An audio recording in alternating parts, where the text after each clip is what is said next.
मी कृषी मित्र राजेंद्र पेरोबान भोंगळ.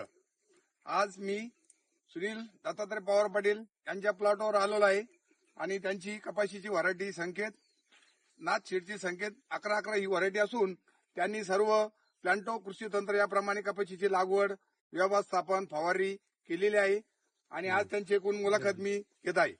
सुनीलराव, आपण ही लागवड किती तारखेला केलेली आहे? 25 मेला. 25 मेला. म्हणजे आज कमीत कमी ती 2-2.5-3 महिन्याची झालेली आहे. 2.5 महिने. 2.5 महिन्याची कपाशी झालेली आहे.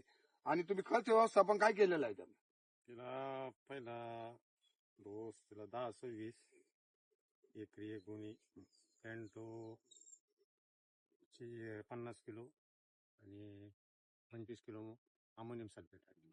प्लांटो वापरल्यामुळे त्यांची मुळ्याची वाढ संख्या आणि फांद्याचा फुटवा भरपूर झालेला आहे आणि फुलाची संख्या सुद्धा भरपूर आहे. त्यांच्या कपाशीला कमीत कमी 140 ते 150च्या पुढेच संख्या बोंडाची संख्या आहे आणि कपाशीची वाढ आणि रोगाचं काहीच दिसत नाही. बरं, खताचा फवारण्या किती झाल्या आतापर्यंत? फवारण्या 3 फवारण्या झाल्या. कोणत्या कोणत्या फवारण्या केल्या? पहिल्या फवारणीला प्लांटो पिस्टीम प्लांटो झाईम घेतलं होतं. प्लांटो पिस्टीम. आणि हे दुसऱ्या फवारणीला प्लांटो बीटी प्लांटो पिस्टीम आणि ऑर्नेट.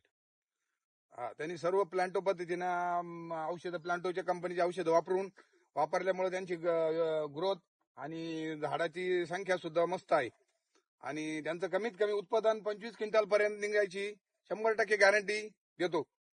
आणि सुनीलराव, आपण असंच खत व्यवस्थापन फवारी व्यवस्थापन वेळेवर केल्यामुळे कपाशी एकदम भारी बसली आहे. शेतकऱ्यांनी असंच नियोजन करून कमीत कमी 25 क्विंटलच्या